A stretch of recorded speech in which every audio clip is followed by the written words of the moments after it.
fans, it's time for Flames Unfiltered, your spot for Calgary Flames hockey talk.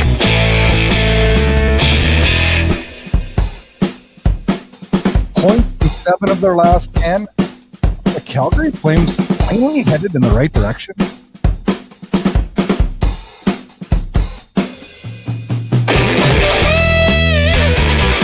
Good evening, welcome to another edition of Flames Unfiltered, hosted by Burud and Kyle Lewis. Kyle Lewis joins us after a little slight hiatus, but good to have you back, Kyle. Yeah, we'll call it a holiday hiatus, I guess. But yeah, it's good to be back. Good to discuss all the happenings of the last few weeks. Lots to talk about for the Flames, and the holidays are behind us, and now we're already just like that into the new year, and the grind of the hockey season starts. I always look at January and February. It's kind of those months where a lot is determined. Let's put it that way. Yeah, it's kind of funny. It's because it's like the dog days of January, as they saying. You don't like, you want the team to perform well, but you also kind of get worried sometimes too. They get too hot this time of year, then peter off close to the playoffs. So it's a good time to try to bag some points, but it'd be interesting to see what direction we go in from here. We need to be hot, though. I'm going to get some points here. Yeah. I'm not super worried, but gosh, I'm not sleeping as easy now as I did last year. Let's put it that way. Oh, how could you? And I mean, I made that comment the last time that I was on the show with you, just about how the last 2 weeks would kind of, the next 2 weeks at the time would kind of tell us what direction they're going in. And I think we're getting a better idea, but it's not crystal clear just yet. I don't know what to make of this team. We're in 1-goal games like virtually every single night, which I know that builds character, creates good habits. But damn it, when you're in these 1-goal games and that's the way you're geared to play, I'm okay with that. You just got to win more than you lose, and that's kind of been a little bit of a sticking point here in the last month or two. I think it's trending in the right direction, and that's one of the things we're going to talk about today. Today we're going to roll through all the games that have happened, 4 of them since we last talked last week on the show, and then we'll discuss some odds and ends, some Flames news, and then with points in 7 of their last 10, have they turned the corner? Kyle and I will go through that, give you our take on that, and then we're going to talk about what we'd like to see change as we come into the new year now. And then, of course, as we wrap up the show, we'll preview the 3 games coming up ahead this week, and then a trip out to the Central Division, which should be really interesting and really telling. All that today on Flames Unfiltered.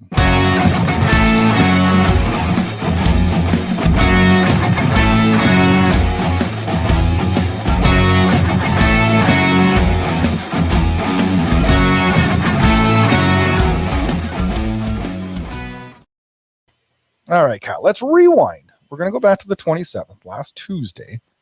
Edmonton in Calgary, and we're after Christmas now. We're not quite to the new year. The final battle of Alberta, and I thought this was a great back and forth game, and we come out on the losing end, a 2-1 game. But honestly, I was not upset after this game. Were you? Only because we lost to the Oilers, right? But I mean, in terms of well, okay, let's put it this way: a couple things were accomplished in this game. McDavid and Draisaitl didn't blow up on us and score 4 goals. So that's a win. And I thought Markstrom took that curse of the Oilers and slammed it into the dumpster this night, because I thought he was really, really good. Yeah, he was. He was fantastic. Actually, I would argue he has turned a corner. We'll talk more about the team itself, but Markstrom's been much, much better, and that was one of his stronger games for sure. And yeah, I like the compete level, I like the effort, the back and forth, as you said. It was... again, not the result we would have liked, but you can't really complain about a whole lot in a game like that either. You know, we're going to talk about it as we go through all these games. There's been a couple of them where it's like, you know, we come out on the winning end of a 3-2, and then we come out on the losing end of a 3-2, and it's timely goal scoring, and it's goal scoring by the guys we need to score, and some of them aren't doing it. And I don't know that some of them will do it. Is that bad to say? No, not at all, because in the few games since the 27th, it's been thematically quite similar. We'll get to last night shortly, but that was a prime example of that, of your big guns who need to pot you a goal or two and failing to do so. The very next night, Calgary goes into Seattle. A very important game when you looked at the standings that night, as everybody was, and still are as we speak today. Log jam, just a point apiece, just a log jam for that second, third, fourth. Well, actually, the third, fourth spot in the Pacific, and Vladars gets the go on the second night of a back-to-back, and I thought Vladar was very good. Did you see? We talk about this every night that Vladar plays. It's like, well, he was good. Yeah, well, the result this time is he got to win because he hasn't got enough of them based on his play. I mean, he's earned a lot more than he's got. Yeah, he was excellent. We've talked about him lots. I mean, I'm a huge fan of his, and I hope he gets more starts down the stretch, not just to keep Markstrom fresh, but because he gives us a chance to win. He does, and that's one thing we do have going for us now that we didn't a month ago. Is I feel both goalies right now give us a strong chance to win. Yeah, there's no issues goaltending. I don't have much complaint about defense. It's scoring depth that's the big issue in my mind at the moment. This was a real grinded out game. Kadri with a big goal to tie the game mid-second period, and then Jonathan Huberdeau, and this was just what the doctor ordered, a really, really nice goal little past midway through the third period to seal the deal on a 3-2 victory, where Calgary probably gives up more shots than they usually do in 31, but also racks up 44. So some goods and some bads there.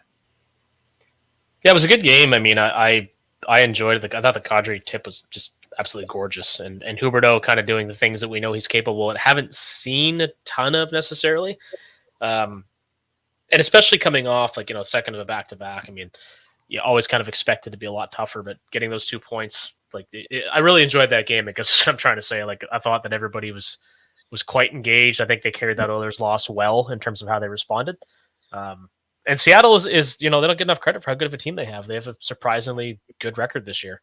Yeah, I mean, I thought they were starting to fall back a week or two ago, and then with wins like they had last night over Edmonton and stuff, this team it seems a fighting team. And watching Berniers play, he's just so dynamic, and this team's it has changed a lot since last year, I guess is probably the best way to put it. Yeah, and those young players they have a year of experience under the belts, right? So that's one of the variables. You never know which way it's going to go. But I mean, Seattle's going to be in contention for a wild card spot probably up until March by the look of things. It seems to be trending in that direction. On the 31st, New Year's Eve, Vancouver comes to the Saddle Dome for a big New Year's Eve battle, and it seems like this is something that's always on the calendar, is Vancouver on New Year's Eve. Markstrom gets the start in net, and Calgary gets off to what I thought was a really, really good start with a Lindholm goal followed by a Coleman goal. The first period was kind of a grinded out back and forth. I wouldn't say either team stood out in the first, but the second was definitely the Flames' way. And Lindholm gets the goal. He's got a 2-on-1, and he just snipes one in. And then a shorthanded goal for Coleman. And Coleman was all over this game. I mean, he was chances after chances. Somebody, I forget who it was, tweeted and said that was probably his best game as a Flame. And if you watched it with any amount of attention, I don't think you could argue otherwise. He was fantastic. He's been really good. And I thought he was good last night too, but he's been really, really a good player for this team for the last week. And it stood out in that Vancouver game. It was just like, how is did get a goal, but it's like, how is this? He had chance after chance after chance after chance, and was making good plays. And that line was really clicking. Also good to see Wpg gets on the board with his first as a Calgary Flame. Great patience on that goal too. Very simple shot, but if he'd shot that when he had the initial chance, it doesn't go in. So yeah, I wouldn't be surprised to see him start to pile on a few points. I don't think he's going to hit last year's totals, obviously, at this point, but he had a golden chance last night. Yeah. Oh, he had to be having nightmares last night thinking about that one when he's in his bed. Oh man, it's a golden chance last night. But those will start to come for him. I do believe that. This Vancouver game, there was one thing that did frustrate me. We're up 3-0, right? Mm-hmm. And this is this time you kind of gotta. I don't know how way to put this. This probably isn't the politically correct way to put it, but this is when you need to step on their neck. Yeah, well, the part that bothers me, and this is just me being a pure statistician type I guess, in this respect is we have no shutouts this year. Nope. That's a game where you've got them in the position, foot on the throat, kind of as you just said. You think there's a good chance you're finally going to put a donut up on the board. And I did. I thought about it. I thought this is the night. This is the night it happens. Well, and superstitious people say, "Well, Brad, it's your fault because you just, because you I didn't said that." say it. Yeah, okay, well, even that you thought it, but I don't buy any of that anyway. I'm the kind of guy that walks underneath ladders intentionally. So, the whole just that stat, like what did Markstrom have last year? There was 9 shutouts because Kipper's record is 10. I want to say at this, he had 9 last year. Yeah. But at this point last year, I want to say he had 5 or 6. I think and he had 6. had like 2 or 3 at this point last year. Yeah. So it's a little telling, just in a sense. And shutouts are shutouts. It's a very individual thing, but it can also be obviously team effort. But it's a little telling about some of the defensive miscues, the lack of a killer instinct to close out games, because it was 3-0, as you said. So I don't know. It's that's just a very basic stat that points to a larger problem to me. It's like, how does a team that had that many shutouts last year, with similar, albeit a couple very different players, but same system, same coach, how do they not have any? And that's a game where it's like, damn it, like how did this finish at 3-2? Well, let's talk a little bit about that before we get to the Winnipeg game. Last year, okay, I saw this stat, and when I saw it, I quick screenshotted it on my TV because I was like, it seems so different last year from this year. But when you look at it, last season, after 35 games, we were 18-11-6. Yeah. This year, we're 16-12-7. It's not that different. No, last year our shootout record was 2-0. We're 1-3 this year. Our OT record last year, this blew my mind. We were 1-6 in OT at this point. Yeah, crazy to think. We were 2-4 this year. Our goals for last year at this time were 108. We have 109 this year. That makes no sense to me, but okay. It doesn't, does it? But the problem is right here.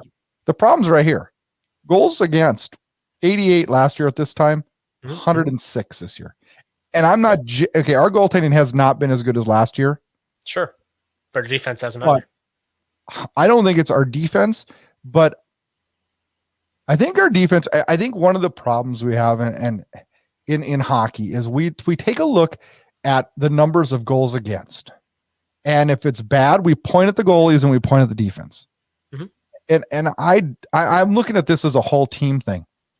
I think good team defense creates offense, but I don't know that we've been there defensively as a group completely the way we should. Not at all. And that's kind of what I mean too when I talk about like our defense. I mean defensively as a group, as a team. I guess I should clarify that more. I don't think our defensive group, the 6 players, whoever they might be on a given night, have been as good as they have last year, partly because the personnel is a little bit weaker with no Shillington. His puck control and foot speed is a huge help. Not the fleetest of foot. A couple of the guys, like Michael Stone's been very effective, but not all that quick. But to your point, the team, like it's possession game, right? So last year we had the best line in the NHL, and there is no argument to be made otherwise in my mind between Gaudreau, Tkachuk, and Lindholm. So you've got a line on the ice, just an example, that typically has the puck, is driving the puck in the right direction. Well, we haven't had very consistent lines this year, right? So now the puck is more often coming back towards your end of the ice. Like our possession metrics have got to be worse than last year. There's no way that they aren't. But overall, as a team, there's been a lot of line juggling, relatively speaking, a lot of injuries because we had virtually none all of last year. But relatively compared to the league, we haven't heard hardly any again. That's true. But the fact we have injuries at all is something of a factor. I wouldn't argue it's a huge one. Yeah, no, I'm not. I can't argue that point with you. It's just the group just isn't as consistently iced the way that they were last year. You always knew what the lines were. Pretty early in the season, we knew what the lines were going to be. The D pairings were going to be.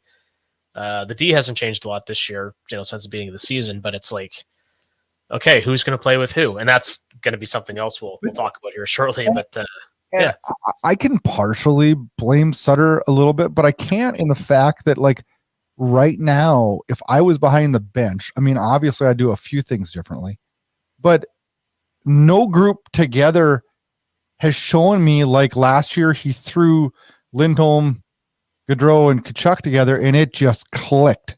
Yeah. And he's like, well, why change it? And wrote it all year to great success.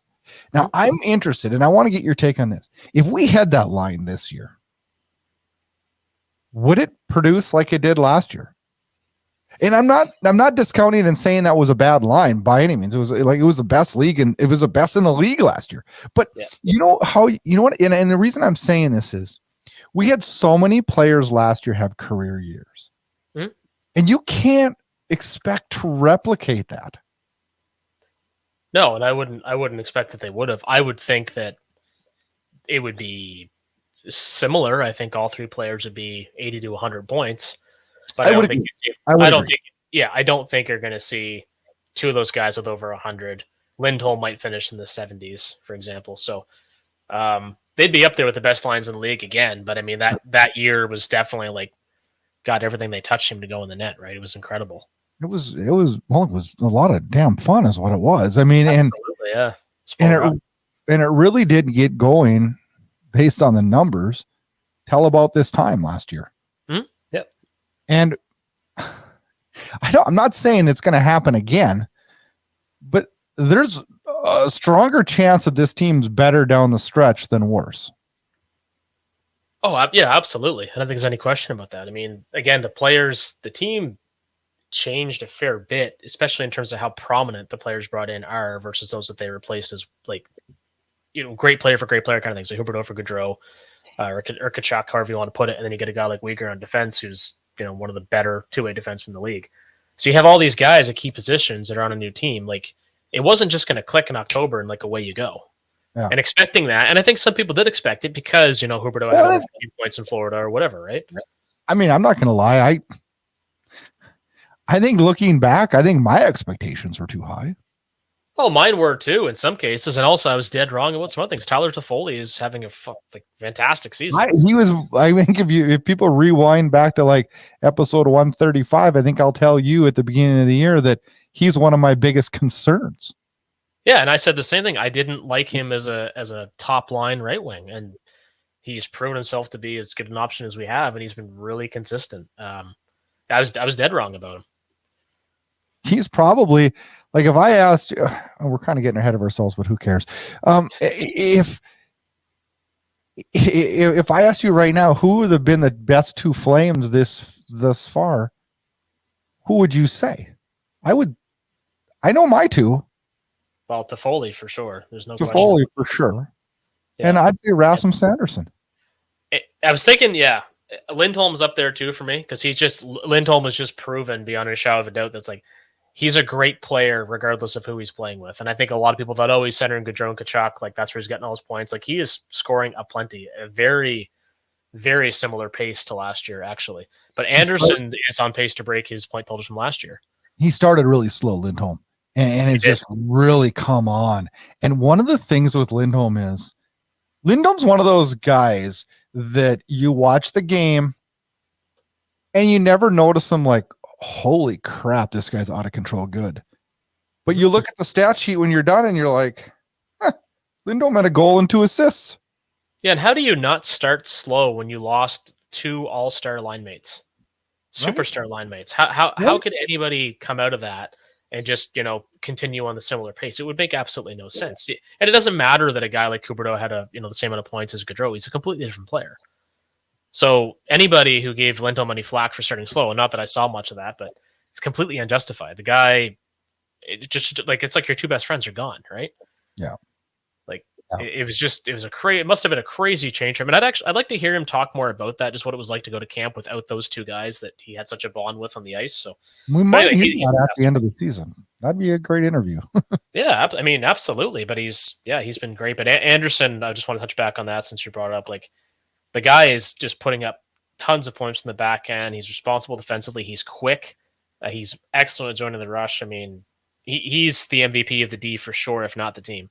One of the things that I've noticed over the last 4 years with Anderson, and I think a younger Rasmus Anderson made decisions more on thinking instead of reacting.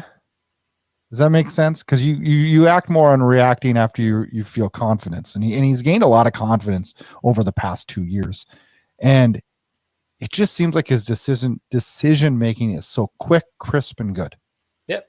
Yeah, and that's just a mark of a player maturing. And they always say it takes longer for defensemen to do so, right? he's always had all the tools and the skills, but now it's like he's thinking the game at a higher level. He's making quicker decisions, better decisions. He's just more responsible at both ends of the ice, and yeah, he's just been great. Calgary and Winnipeg last night, and a game that, I don't know, a little surprising to me after the game was over. Of course, a 3-2 loss. Everybody listens to the show knows the score, but a lot of negativity last night on social media and on the call-in shows and everything. And I don't know, maybe I saw something different last night, or maybe I was just in a good mood or so tired I couldn't think straight. I was not that upset after this game. The only thing I said to myself was, the same problem keeps happening, and that is a clutch goal. Mm-hmm. Yeah, well, exactly. And I think I texted you about this because it's driving me crazy, but having Lucic on a line with Cgy and Huberdeau, you're basically more or less disabling two of your best players to get you that clutch goal. And we've done this before with Lucic, and I don't want to get too much into it because people, we've been there, done that, and we all know how I feel about it, how you feel about it, and most of the fan base feels about it. But he has no business on a scoring line, absolutely none. None. And I agree. And you know what? Okay, and so let's talk about that, because I feel the same way as you. I think that's what cost us the clutch goal that we were hoping for and expecting. I really, really do, because you just can't do that to your best players. They need good players to play with. I thought Michael Backlund was really good last night, and he gets that game tying goal, and then of course Sam Gagner on a beautiful tip that I'm not. What a season he's having. I mean, let's just touch on that. Sam Gagner, a guy that was always going to be remembered for the 5-goal game he had with the Oilers years ago. Son of a great NHL player, Dave Gagner. When he signed to Winnipeg, I thought, man, this guy is still hanging around. I think he played in Detroit last. Get a 1-year deal each year, league minimum. Good for him. I thought he was pegged for Germany for sure. Well, I would have thought so too, but man, good for him. What a revelation he's been. And the Jets themselves, I mean, before people get too down on losing to the Jets, and if you look at the standings, you watch that team play, they're much better than people give them credit for. Much better. I heard 2 analysts today on NHL radio say that they would put Winnipeg up in the talk in consideration for the best team in the Western Conference right now. Well, when you couple that with how other teams that have underperformed, look at the Blues, they're a game above 500. Well, look at their goaltending. They have top-notch goaltending right now. Their defense has been really good. And they're getting key scoring from every player. I saw a fact yesterday, and it blew my mind. Can you name the 2 players in the National Hockey League that have 8 consecutive 20-goal seasons? There's 2 of them. One's Alexander Ovechkin, and the other's Scheifele. Is this Scheifele? Wow. Yeah. Blew my mind when I saw that. And I think, I look at this Jets team, and this is no slouch that beat us last night. This is a good hockey team, but there's a couple of things that bothered me last night. The Toffoli penalty with 2 minutes and 30 seconds to go pissed me off. Dumb penalty to take. I mean, we were trading goals at that point. This is where we're going to, for the first time this year, I think, going to maybe net one in the final minute. And yeah, we're sitting in the penalty box shorthanded. Yeah, I don't know. Those frustrate me. I thought both goaltenders were really good last night. The part that made me laugh, and I almost texted you when it happened, was how about when Lucic breaks free in the second period, the end of the second period, and it's he weaved in and out of people and looked like, I don't know. I started laughing. And I knew he wasn't going to finish it because he looked so freaking unorthodox that I can't. I mean, when my 7-year-old little girl says to me, Dad, how come that guy skates that way? Yeah, that's pretty telling right there. I'm like, buddy, he looks like he's overweight. He got a lot of miles on those skates. I don't even know how to explain it. It's just not good. No, not at all. But there's one thing here. I just brought this up while we're talking about it because I think it's really important to mention this. Everybody talks about Cale Makar being from Calgary, being an elite defenseman, right? Mm-hmm. Josh Morrissey, yeah, from Calgary, of course. Listen to this stat line. So Morrissey's 27 years old. Okay, he's played in 38 games, 7 goals, 36 assists in 38 games for 43 points, and he's a +12. That is absolutely wild. So when people talk about, like the Jets being good or what's their like, Josh Morrissey, he's going to be in the Norris conversation. He has to be if this continues the rest of the He year. wasn't even supposed to play last night. Yeah. He was sick. Not even supposed to play. It wasn't that sick. Had a nice goal, but anyway. But yeah, like back to your daughter's point. I really like that's one of the things missing with this team. When we talk about them turning a corner, there's the ability to close out games defensively. Like we talked about the win against the Canucks, which was closer than it probably should have been by the final score. And then last night, when you need one of your big guns, ideally, or a guy, and a guy like Mangiapane is a good example because he hasn't had a great year. Somebody's going to pot you that goal, and nobody did. And that's the reason, in my mind, we've seen so many one-goal games that have gone the wrong way for the Flames. It's just they don't have that scoring depth, or I think the consistency with the lines has been a bit of an issue. The power play has been kind of good at times, and not so good at others. Let's look at this. Okay, do you believe they have turned a corner? I mean, they do have been racking up points. We're moving up the standings slowly, but very surely. Slowly, yeah. But I like how you mentioned that at the outset of the show. I like how you brought that up like right at the intro, because it's really important to note, how many points they have acquired lately, because it doesn't necessarily seem like it. It doesn't, because when you're not cheering at the end of the game because of a win, it seems like you're not getting any points. But the truth of the matter is, we have quietly gathered a lot of points. And I mean, I don't know if a lot is probably the right word. But consistently been getting points. There's been no big losing streak. Again, that win against Seattle right after the Oilers lost, like that's a character win, the back-to-back. Like there's a lot of good things going on. So to answer your question more pointedly, I do think they're turning a corner, but I think they're doing it very, very slowly. They're not whipping around the corner. Not I think they are too. We currently, as of right now, when we're recording this on Wednesday afternoon, we're sitting at 43 points. We're in the number one wild card spot. Mm-hmm. And, let's look at a couple things. A couple things that have changed. Markstrom has definitely turned a corner. I believe Huberdeau has turned a corner. He's got points in 16 of his last 18 games. Mm-hmm. I think that's a huge, huge win. Yep, definitely. This team is in every game. Can you remember the last time we were blown out this year? I don't think we've really been blown out.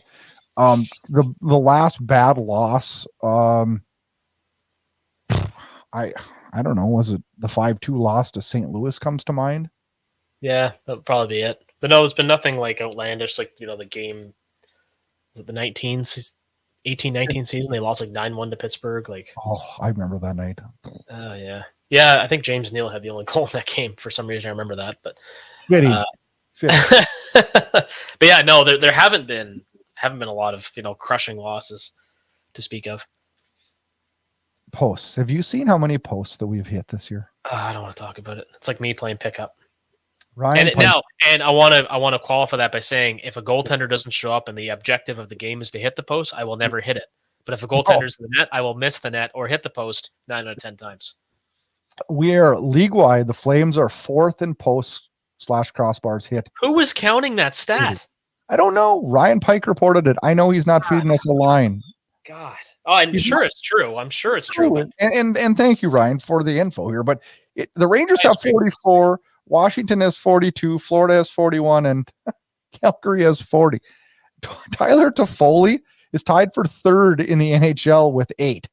Ovechkin and Trocheck have 10, and McDavid has 9. It's so funny, yet I'm so angry that this is a counting stat in the NHL. I had no idea. It's a good stat. I actually like it. It's a great conversation piece. Definitely a good way to get somebody going. I saw that. And I'm like, ooh, we got to talk about that in the show, because there has been a lot of posts. And those are one of the things I always look at as those are trends that change. They mathematically change. Well, it's like the shot volume. Like, Calgary's not going to put up 45 shots and score 1 goal a game for half a season. Like, it is going to correct itself. It has to. So if we both agree that we both think we're turning a corner, albeit slowly, what do we need to see change in the new year now that will solidify us a playoff spot? Fix the lines. You know what I say? Number one, this team will never make the playoffs unless we can get our power play going. We're at 18.9%. That's 27th in the National Hockey League. Brutal. You have to. Your special teams have to be, generally speaking, in the top half of the league. If that means you're 12th in the PP and 13th in the PK, that's still really good. Mm-hmm. Winning the special teams battle is huge, but to me, it's the 5-on-5 part. I agree with you about the power play, but the 5-on-5 part that's going to be fixed. You can't have Lucic on the scoring line. That's my favorite example. I agree. Let's talk about that. Who, and this is where we're going to end up arguing, which we usually do. But who do you put in that spot where Lucic is at right now? Literally anybody. Well, I like the back. I'm with you on that too. Yeah, I like the backline line. I wouldn't screw with that line at all. No, there's no need to. Although Mangiapane on that line would make sense. The thing is Backlund and Coleman can elevate pretty well anybody. So I don't necessarily need Mangiapane with them because that guy's been a turd this year. Well, and maybe he needs to be on a scoring line to get a few goals to find his confidence, right? So maybe that's a short-term fix. But apart from that, internally, I don't know there's another great option. I still think Matthew Phillips, there's his chance on a scoring line for a game or two just to see how he meshes with some other skilled players. But outside of that, I think it's not so much about who you put there, it's who you don't have there in this case. Like less is more. Don't put Lucic in the scoring line.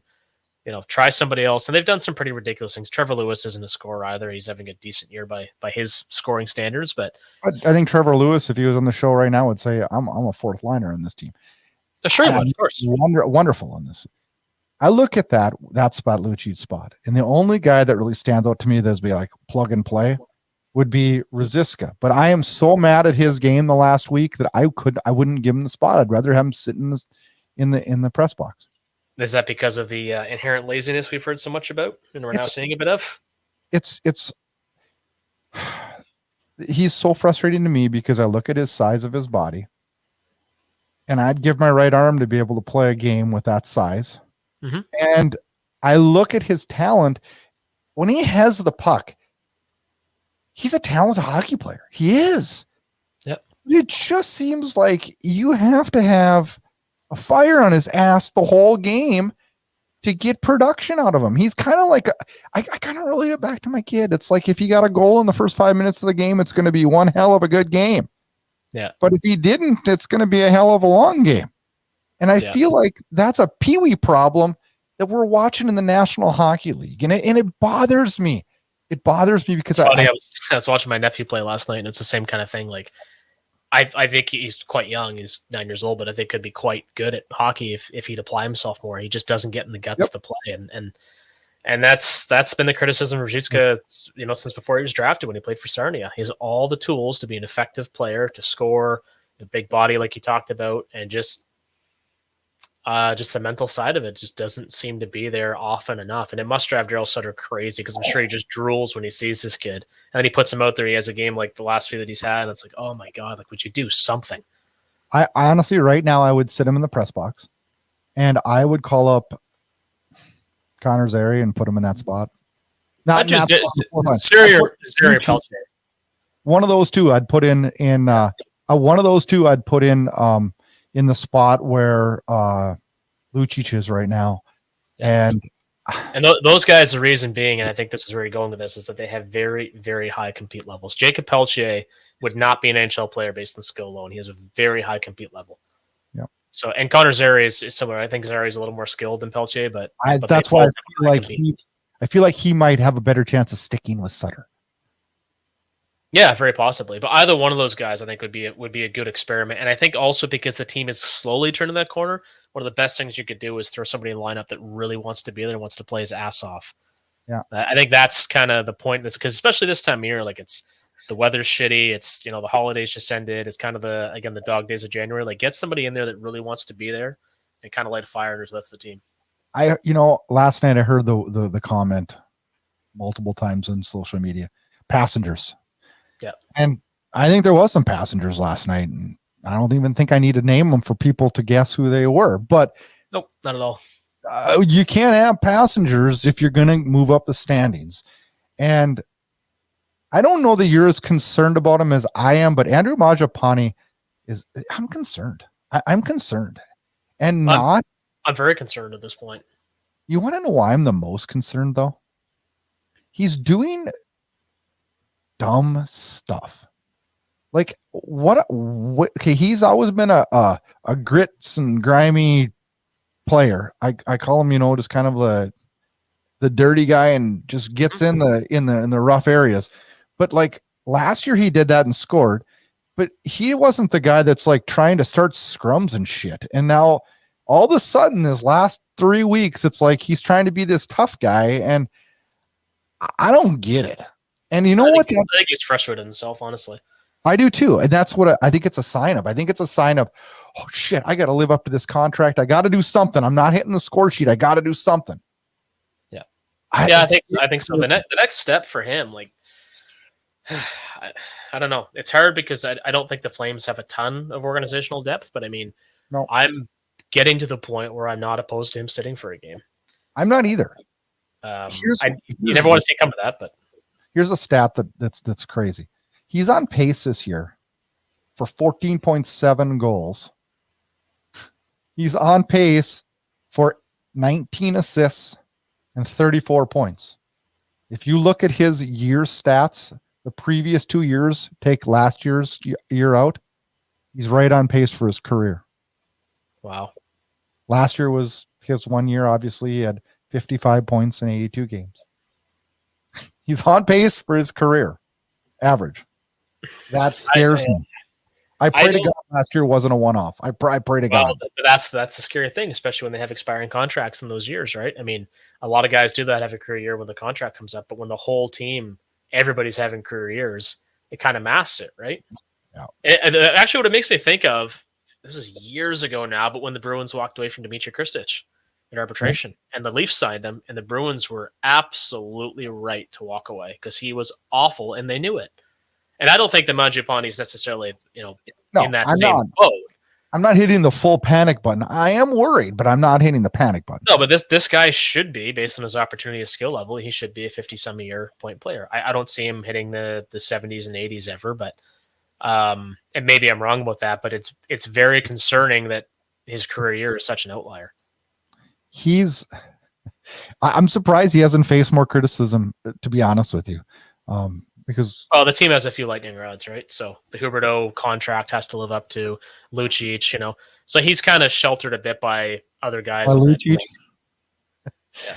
Every year, that's funny. This fan base, and it's not just Calgary; it's everyone has a whipping boy. And we went from Brody to Bennett to we've Monahan last year. Like we find a new person to rip on every year, and this year it's Lucic, which.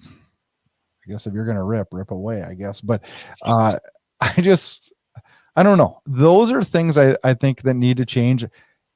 Do you ever, this Lucic thing that you bring up, I couldn't agree with you more. Do you ever wonder, like, is that spot a placeholder for a guy they're trading for? Pretty terrible placeholder, but. Well, no.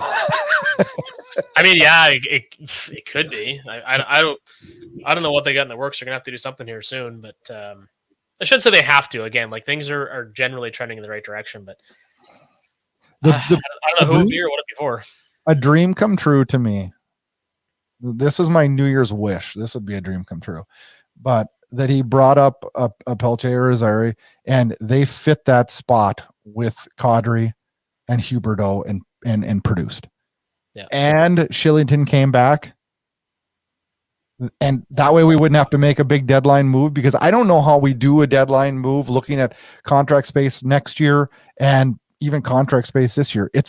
We're going to have to give up a really good asset and get this run, and that's all.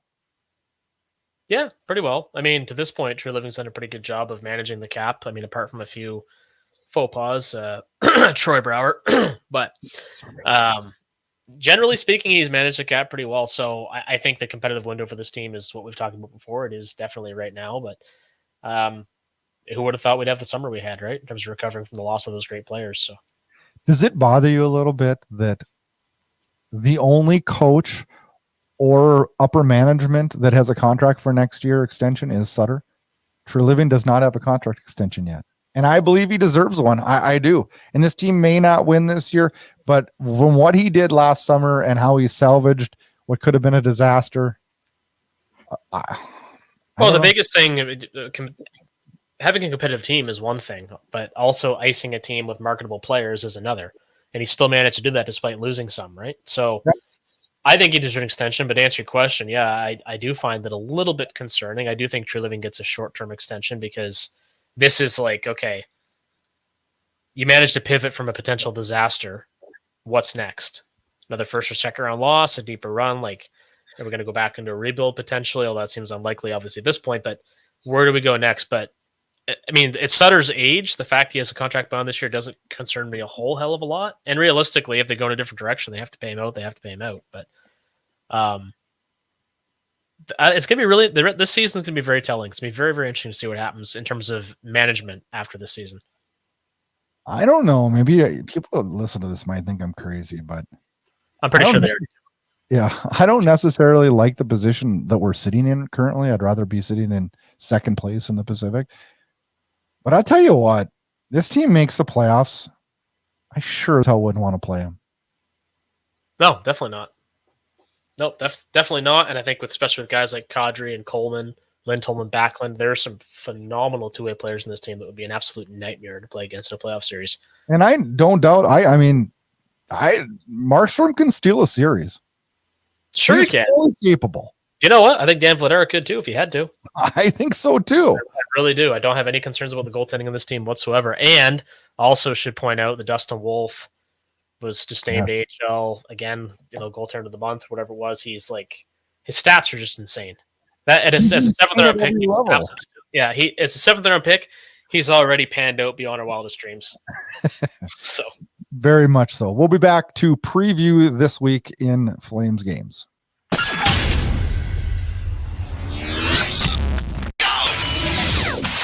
Get all your Flames Unfiltered podcasts, team news, team updates, and highlights at flamesunfiltered.com.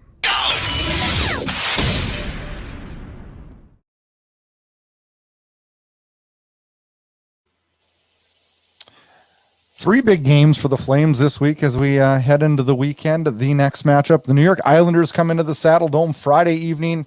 The Islanders 5th in the Metro with 46 points in the final wildcard spot in that Eastern Conference.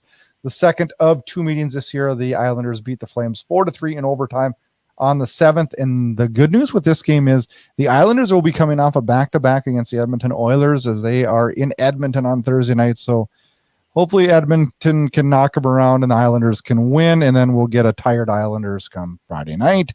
Yeah. We'll see how that all works. It'll be a pissed-off Oilers team, too, because they were terrible last night in their loss. So that should bode well for the Flames as well. Yep, it should. Then Sunday, Calgary hits the road, heading out east. Well, not out east, out to the Central, I guess. Yeah, east-ish. East-ish, yeah. They're in Chicago. And Sunday night, I hate Sunday night games.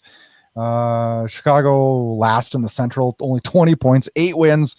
Winners of just one of their last 10. This has got a must-win written all over it. This is the first of 3 meetings with the Blackhawks this year. And then Tuesday, we do another 2-game stint in a town. Last time we did it in San Jose. We're doing it in St. Louis this time as Calgary heads to St. Louis on Tuesday. St. Louis currently 5th in the Central with 39 points, 3 points out of a wild card spot. And I have no idea what direction the St. Louis Blues are going because they don't either. They thumped us in our first of 3 meetings, 5-2 in December. I don't know. I don't know what to make of the Predators this year. I don't know what to make of the Blues this year. So that'll be an interesting one as we play a Tuesday, Thursday in St. Louis.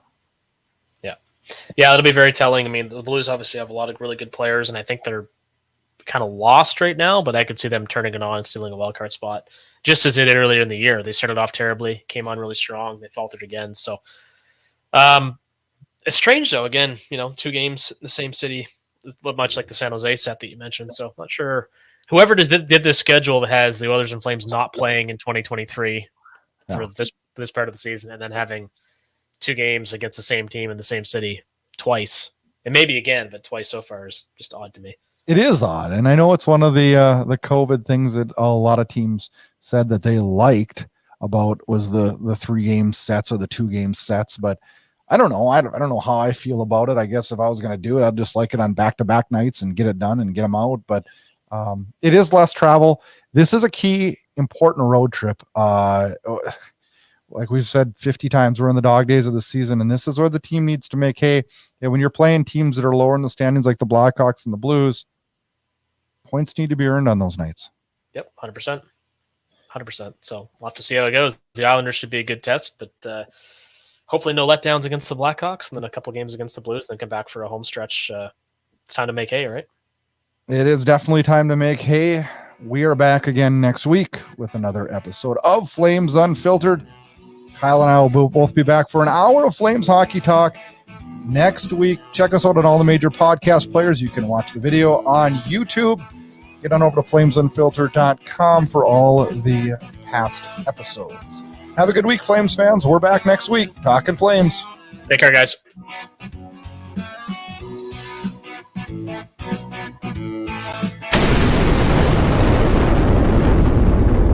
Get connected. Flames Unfiltered can be found on Twitter at Flame Unfiltered. Check out the Facebook page at Flames Unfiltered. Host Brad Burud is on Twitter at Brad Burud, and host Kyle Lewis is on Twitter at VanLewis14. Like what you hear? Rate, review, and subscribe on Apple Podcasts. Flames Unfiltered can be found on all the major podcast players. Want to watch the show? You got it. Check out Inside Edge Hockey Media Group for every show. Subscribe while you watch. Thanks for listening, watching, and interacting. Enjoy the hockey action. We come! Play on! Yeah, baby! Play on! Yeah, baby! Thanks for tuning in to Flames Unfiltered. Check back for more action-packed Calgary Flames talk.